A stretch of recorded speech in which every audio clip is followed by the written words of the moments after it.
मानव का प्रकृतिकरण और प्रकृति का मानवीकरण, ये एक बड़ा रोचक बिंदु है कि आखिर क्या है। अंग्रेजी में इसे कह सकते हैं naturalization of human and humanization of nature. मानव का प्रकृतिकरण और प्रकृति का मानवीकरण क्या है ये? यही जो प्रक्रिया है, यही जो प्रक्रिया चल रही है प्रकृतिकरण और मानवीकरण की, इन्हीं को ही मानव भूगोल के अध्ययन का मुख्य बिंदु माना गया है। भूगोल का मुख्य उद्देश्य पृथ्वी को मानव के घर के रूप में समझना और उन सभी तत्वों का अध्ययन करना जिसमें मानव के विकास में योगदान दिया है। प्रकृति और मानव के अध्ययन से भूगोल में एक तरीके से द्वैतवाद का जन्म हुआ है। द्वैतवाद क्या है? द्वै जैसे शब्द है दो, मानव का प्रकृति की ओर जाना और प्रकृति का मानव की ओर आना, यही द्वैतवाद है। प्रकृति और मानव के बीच ये जो संबंध है ये वैध नहीं है, क्योंकि प्रकृति और मानव दोनों अविभाज्य तत्व हैं, ऐसा कई विद्वानों का कहना है। यानी ये सोचना कि मानव को प्रकृति से अलग किया जाए, प्रकृति को मानव से अलग किया जाए और फिर उनका अध्ययन किया जाए, इसमें कई विद्वान सहमत नहीं हैं, क्योंकि वे मानते हैं कि ये दोनों अविभाज्य हैं, इन्हें अलग अलग नहीं किया जा सकता। प्रकृति और मानव एक दूसरे से पृथक करना ही संभव नहीं है। ये बहुत ही दोनों एक दूसरे से बहुत जुड़े हुए हैं। मनुष्य ने प्रौद्योगिकी की सहायता से सांस्कृतिक विकास किया, ये तो हम जानते हैं कि जो उसका पूरा सांस्कृतिक विकास हुआ है, जिसमें हम बात कर सकते हैं मकान, बस्ती, कृषि, उद्योग, परिवहन, ये सब किस कारण संभव हुआ? प्रौद्योगिकी के कारण। प्रकृति के नियमों को समझकर प्रौद्योगिकी को अपने विकास का आधार बनाया मानव ने। यानी समझना जरूरी है, प्रकृति के नियमों को समझना बहुत जरूरी है, तभी हम एक ऐसा विकास कर सकते हैं जो वास्तव में पर्यावरण को ध्यान में रखकर मानव का विकास हो। घर्षण, ऊष्मा, इसकी जो संकल्पना से अग्नि की जो खोज हुई, या डीएनए की बात करें, डीऑक्सीरिबोस न्यूक्लिक एसिड, और आनुवंशिक के रहस्यों से बीमारियों पर विजय प्राप्त करना सीखा। यानी हम पहले घर्षण सीखे, घर्षण क्या है समझे, एक दूसरे को रगड़ने से कुछ होता है यह समझने की यह समझ आई, और फिर गर्मी हुई, ऊष्मा हुई। तो ये जो समझ आई, इसकी परिकल्पना से ही, इसकी संकल्पना से ही अग्नि की खोज हुई। उसी प्रकार जो बीमारियां हैं, इनके रहस्यों को जानने के लिए हमने डीएनए का अध्ययन किया, और फिर आनुवंशिकी के रहस्यों को, उनके जीन्स को समझने की कोशिश की, तभी जाकर हमने बीमारियों पर विजय प्राप्त करना सीखा, तभी जाकर हम बीमारियों पर को नियंत्रित कर पा रहे हैं। यानी प्रौद्योगिकी के विकास से मनुष्य पर प्रकृति का नियंत्रण कम होने लगा। पहले क्या था? पहले पूर्ण रूपेण प्रकृति मनुष्य पर हावी थी और मनुष्य प्रकृति के इशारों पर नाचता था। पानी गिरा तो घबरा कर वह समझ नहीं पाता था क्या करें, अपने को असमंजस में पाता था। बहुत तेजी से बिजली कड़की, उसे भी समझ नहीं पाता था और वो यहाँ वहाँ भागता था। कुल मिलाकर ये बहुत समझने की बात है कि धीरे धीरे प्रौद्योगिकी का जैसे जैसे विकास होता गया, मानव का नियंत्रण प्रकृति पर बढ़ता गया। दूसरे शब्दों में यदि बोलें तो प्रौद्योगिकी के विकास से मनुष्य पर प्रकृति का नियंत्रण कम होने लगा। ये जो प्रकृति शुरू में जो हावी थी, धीरे धीरे मानव उसके वश से औद्योगिकी विकास के कारण उसके वश से बाहर आने लगा। ये बहुत समझने की बात है, बहुत अहम बिंदु है, और यही परिवर्तन गतिशीलता की बात हम मानव भूगोल में समझने की कोशिश करते हैं। प्राकृतिक वातावरण से प्रभावित होकर मानव ने उससे समझौता कर लिया उन बिंदुओं पर, उन बातों पर जो उसकी समझ से परे थी, जिसे वह नियंत्रित नहीं कर पा रहा था, और प्रारंभ में प्रकृति के अनुसार अपने को ढालने लगा। यानी मानव ढल रहा था और प्रकृति हावी थी। मानव बदल रहा था और प्रकृति जस की तस थी। या प्रकृति यदि बदल रही थी अपने आप, तो मानव उसके अनुसार अपने को ढाल रहा था। ये पूरी प्रक्रिया लाखों वर्ष की है। सामाजिक विकास की प्रारंभिक अवस्था में भी प्रौद्योगिकी का विकास कम था। यदि हम बात करें, जब समूह बने, समुदाय बने या कबीले भी बने हों, तो उस समय प्रौद्योगिकी जैसी कोई बात नहीं थी। उस समय तो बहुत आधारभूत हथियारों के बल पर ही, जिन्हें हम औजार कहते हैं, हथियार की परिकल्पना भी आदिकाल के मानव को नहीं थी। वह तो एक चीज देखता था जिसे हम औजार कहते हैं, जिसके बल पर वह शिकार करता था। तो उस समय तो प्रौद्योगिकी नाम की कोई चीज नहीं थी। मानव और ताकतवर भौगोलिक शक्तियों के बीच परस्पर समन्वय को निश्चयवाद का नाम दिया गया है। यानी निश्चयवाद क्या है?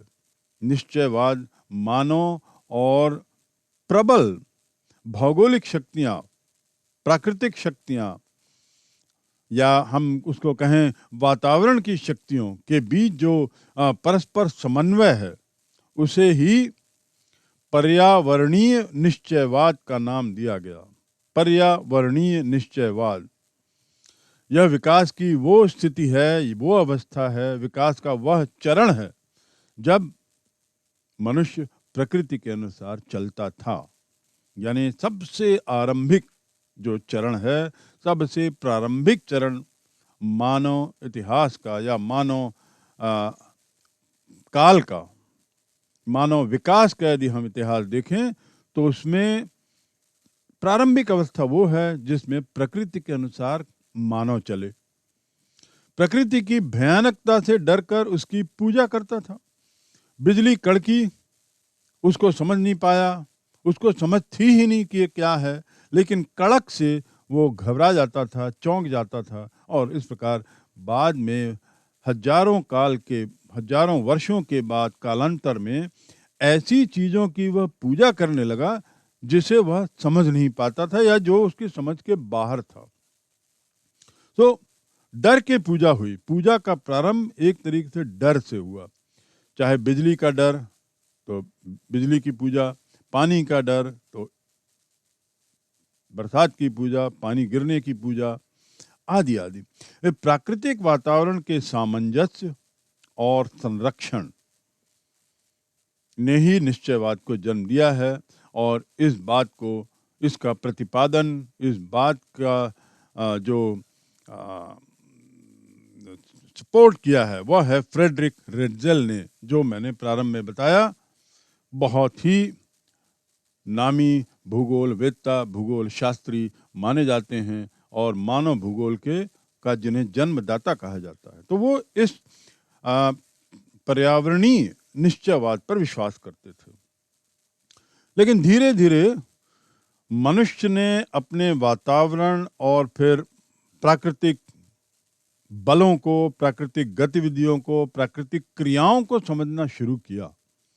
ये आप भी समझने की कोशिश करिए कि लाखों वर्ष के काल में जैसे जैसे जैसे समय बीतते गया, धीरे धीरे मानव प्राकृतिक वातावरण में होने वाली गतिविधियों को थोड़ा समझने लगा, पर्यावरण को समझने लगा, उसको कुछ समझ आने लगी इस बात को लेकर। सामाजिक और सांस्कृतिक विकास के साथ मानव ने उत्तम, शानदार और सक्षम प्रौद्योगिकी का विकास करना आरंभ किया। यानी प्रौद्योगिकी के विकास के साथ शुरू होता है मानव का प्रकृति पर नियंत्रण होने की प्रक्रिया का विकास। मैं पुनः दोहरा दूं कि सक्षम प्रौद्योगिकी का विकास, जिसमें वह अपनी समझ के अनुसार प्रौद्योगिकी का उपयोग करना शुरू किया और उसका विकास करना शुरू किया, तो जैसे जैसे प्रौद्योगिकी का विकास होता गया, वैसे वैसे मानव का की समझ प्रकृति के प्रति बढ़ती गई और वैसे वैसे मानव प्रकृति पर धीरे धीरे हावी होने लगा। ये पूरे जो बात बता रहे हैं, इसको भी लाखों वर्ष लगे होंगे। पर्यावरण से प्राप्त संसाधनों से अनेक संभावित विकास हुए। पर्यावरण से प्राप्त संसाधन क्या हैं? लकड़ी, पत्थर, पानी, पत्ते, फूल आदि आदि, ये सब पर्यावरण से तो मिलता है। और तत्कालीन समय में ये उस समय के संसाधन ही तो थे। तो जब ये पर्यावरण से प्राप्त संसाधनों से जो विकास की संभावनाएं दिखी और विकास प्रारंभ हुआ, यहीं से शुरू होती है मानव विकास की असली कहानी, जिसमें वह प्रकृति पर धीरे धीरे धीरे धीरे हावी होना शुरू करता है। प्राकृतिक क्रियाओं के फलस्वरूप उसके परिणाम से क्या हुआ कि अनेक सांस्कृतिक स्वास्थ्य केंद्र, विश्राम स्थल, खेत, फलोद्यान, चरागाह, पत्तन आदि का निर्माण किया गया। अनेक दृश्यावलियों का निर्माण किया गया, खेतों का निर्माण किया गया, खेत तैयार किए गए, फलों के उद्यान तैयार किए गए, चरागाह तैयार हुआ। और ये सब कैसे हुआ? मानवीय क्रियाओं के फल स्वरूप ही, आदमी के द्वारा, आदि मानव के द्वारा, उसकी गतिशीलता का ही परिणाम था उसकी, उसने ये सबको जन्म दिया, इसका निर्माण किया। प्रकृति पर मानव के प्रयासों की सफलता को ही संभववाद का नाम विद्वानों ने दिया है। तो प्रारंभ में जो चरण था उसको हमने परिभाषित किया, समझा, और उसका नाम था पर्यावरणीय निश्चयवाद। और ये जो दूसरा चरण है, जिसमें प्रौद्योगिकी के विकास के साथ साथ वह प्रकृति को बेहतर समझने लगा और प्रकृति पर अपने प्रयासों की शुरुआत की और उसमें सफलता मिलने लगी।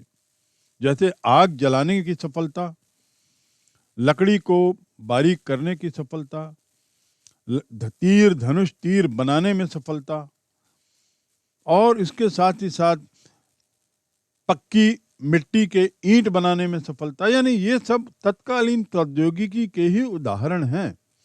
तो इस समय जब वह धीरे धीरे प्रकृति पर हावी होना शुरू करता है अपने प्रयास के बल पर, और वो प्रयास किस माध्यम से? प्रौद्योगिकी के माध्यम से, तो इसे क्या नाम दिया गया? संभववाद।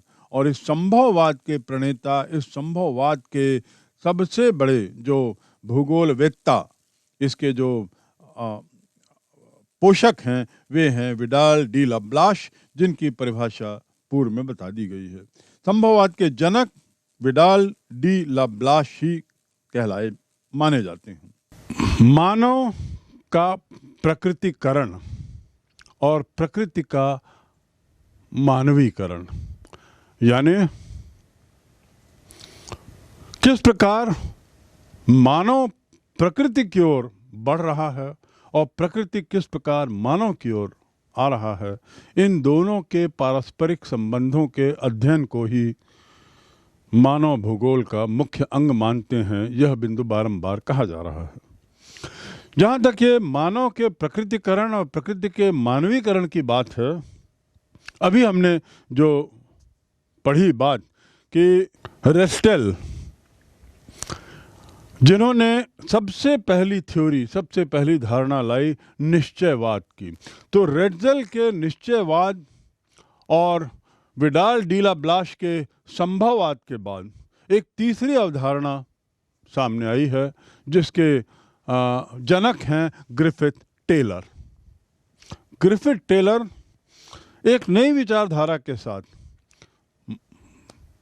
मानव के विकास की अवधारणा रखते हैं और उनका कहना है कि ये जो परिवर्तन हो रहा है, ये परिवर्तन हम क्या प्रकृति के नियमों का पालन करते हुए कर सकते हैं? यह प्रश्न है। दूसरे शब्दों में इनकी इस अवधारणा को, ग्रिफिथ टेलर की अवधारणा को कहा जाता है नव निश्चयवाद। नव निश्चयवाद में वो वह दशा है जिसमें प्रकृति के नियमों का पालन करते हुए उस पर हम विजय प्राप्त कर सकते हैं, ऐसी संभावना ग्रिफिथ टेलर ने कही है। यदि मैं थोड़ा पीछे जाऊं, जो मैंने अभी बताया, निश्चयवाद में मानव जो है वह पूरी तरह प्रकृति का गुलाम। दूसरे स्तर में जो संभववाद है, उसमें मानव जो है प्रकृति के साथ उस पर हावी होने की कोशिश। यहाँ पर एक तरीके के सामंजस्य की बात है। और ये चिंता जो मैंने अभी बताई आपको, ओजोन लेयर की समस्या के साथ और अन्य परिवर्तनों, प्राकृतिक परिवर्तनों के साथ, इस चिंता के कारण ही, बढ़ती हुई चिंता के कारण ग्रिफिथ टेलर की ये नई अवधारणा आई, जिसमें उन्होंने कहा है कि निश्चित रूप से प्रकृति पर हम प्रकृति के नियमों का पालन करते हुए भी विजय प्राप्त कर सकते हैं।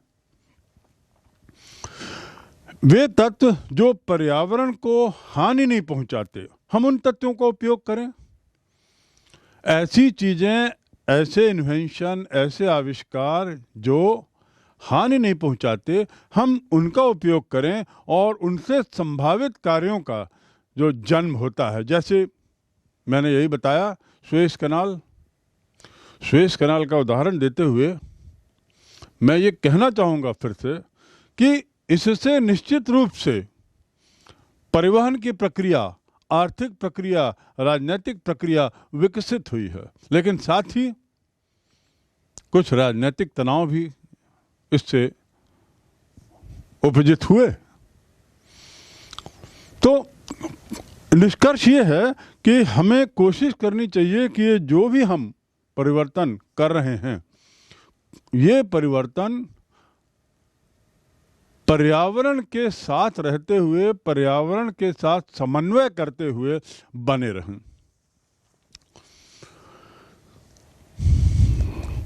और इस प्रकार ऐसा करते हुए यदि हम इन सब चिंताओं को दूर कर सकते हैं जो प्राकृतिक परिवर्तनों में दिखाई दे रहे हैं, परिलक्षित हो रहे हैं और हानिकारक हैं, तो मानव भूगोल का ये एक बहुत बड़ा योगदान हो, मानव भूगोल विषय का एक बहुत बड़ा योगदान होगा।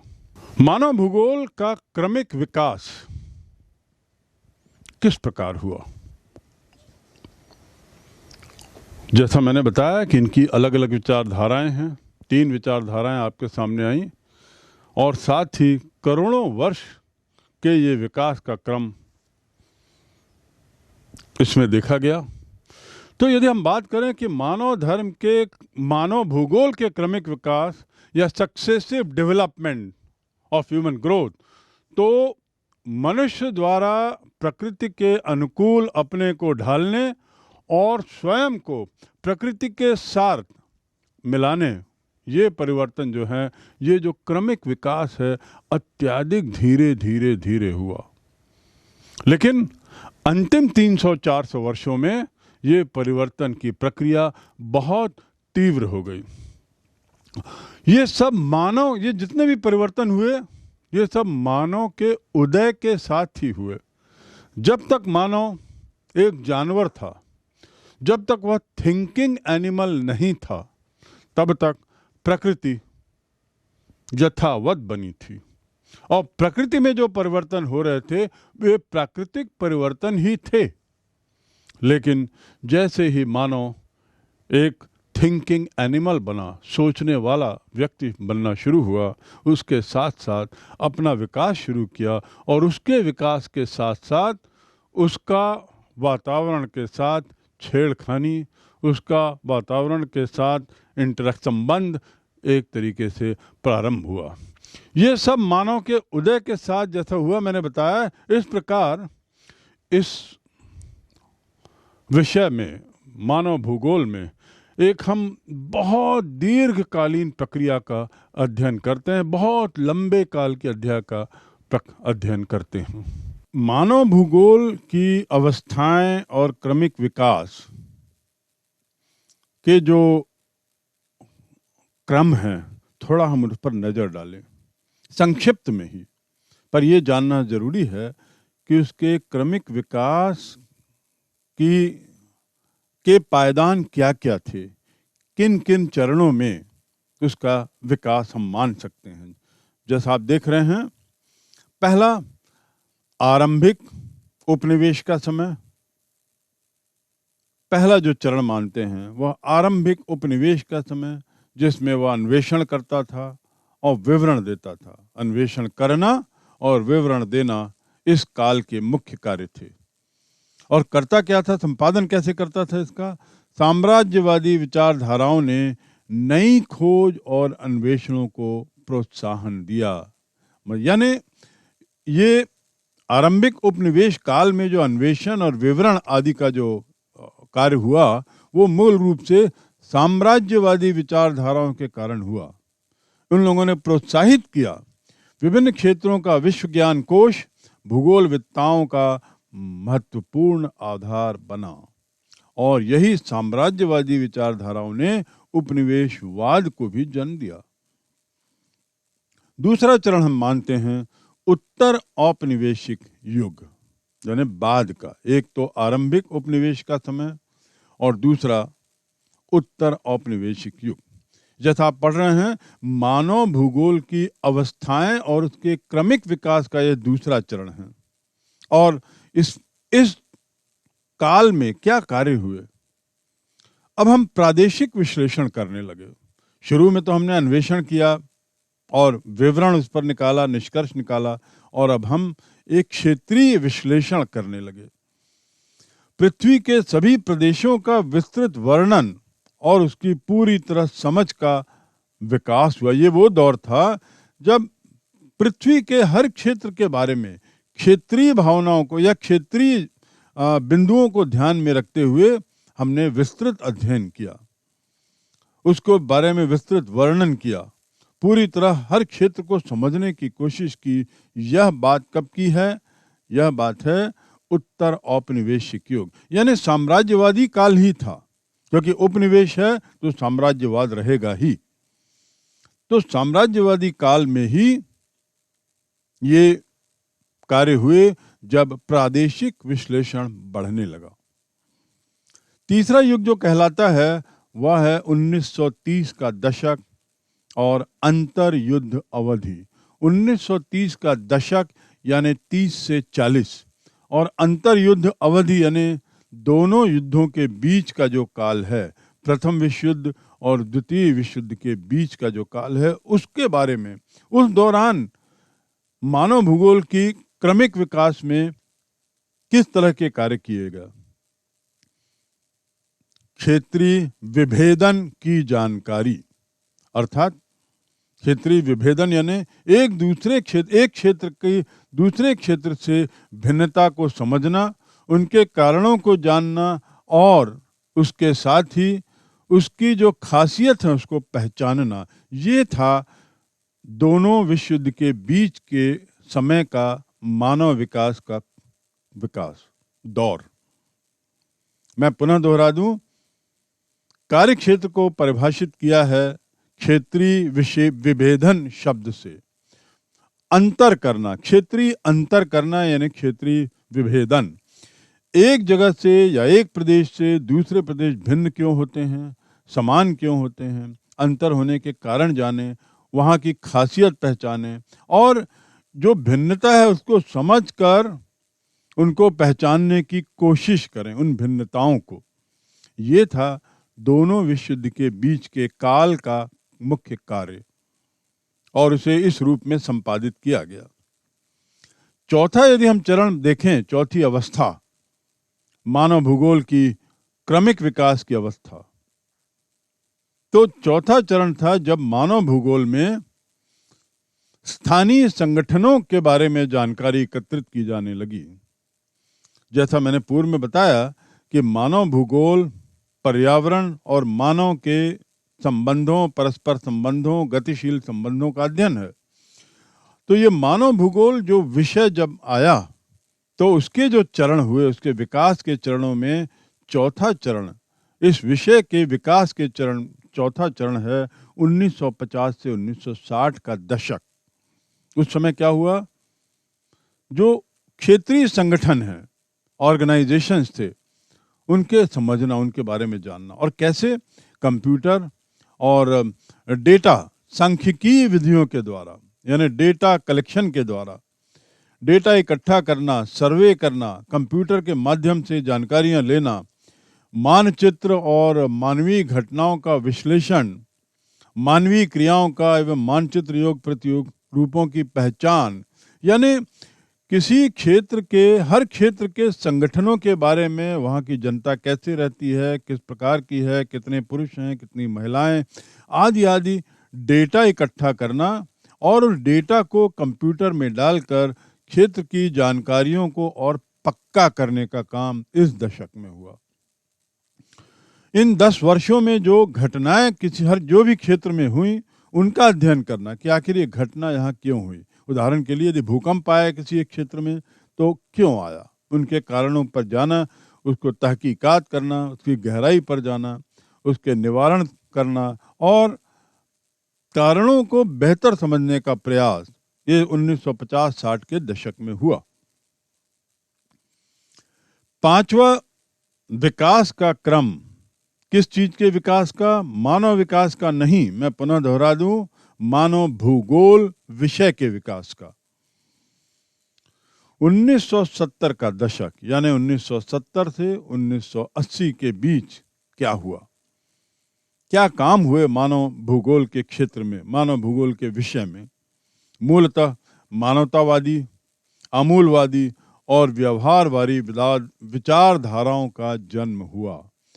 यानी मानव भूगोल एक बड़ा विस्तृत सब्जेक्ट, विस्तृत विषय बना और उसके अंदर ही विभिन्न विचारधाराएं आई। तो जो कार्य हुए इस काल में, वे मानवतावादी विचारधारा में, आमूलवादी विचारधारा में और व्यवहारवादी विचारधाराओं में हुए, जिनका उदय, इन तीनों विचारधाराओं का उदय इसी काल में हुआ। संपादन की यदि बात करें तो जैसा स्पष्ट दिख रहा है कि इन्हीं विचारधाराओं का जन्म इस काल में हुआ और मानव भूगोल का सामाजिक एवं आर्थिक विचार अधिक प्रासंगिक बना। इन विचारधाराओं से मानव भूगोल का सामाजिक एवं आर्थिक विचार अधिक प्रासंगिक बना और इन विचारधाराओं ने अनेक नए संदर्भों को जन्म दिया। छठवां और अंतिम पायदान मानव भूगोल के विकास में आज की तारीख तक, उसे मानते हैं 1990 से 2000 तक का दशक। ये सब दशक में बातें हो रही हैं। तो 1990 से 2000 तक के दशक में एक और नए विचारधारा का जन्म हुआ और वह थी उत्तर आधुनिकवाद। इस विचारधारा को बोलते हैं उत्तर आधुनिकवाद। इसमें क्या हुआ, क्या कार्य किए गए? सामान्यीकरण और मानवीय दशाओं की व्याख्या की गई, वैश्विक सिद्धांतों की प्रायोजना पर विचार होने लगा और प्रत्येक स्थानीय भिन्नता की महत्ता पर बल दिया जाने लगा। यह बिंदु बहुत महत्वपूर्ण है कि स्थानीय भिन्नता उतनी ही महत्वपूर्ण मानी गई जितनी कोई अन्य तरह की भिन्नता हो। आखिर भिन्नता है क्यों? यह एक सोच का, अन्वेषण का, अध्ययन का मुद्दा बना और सभी तरह की भिन्नताओं को का गहन अध्ययन इस काल में किया जाने लगा। तो इस प्रकार मानव भूगोल की जो अवस्थाएं हैं और उसके जो क्रमिक विकास के जो पायदान हैं, वो हमने यहाँ देखे, जो 6 हैं।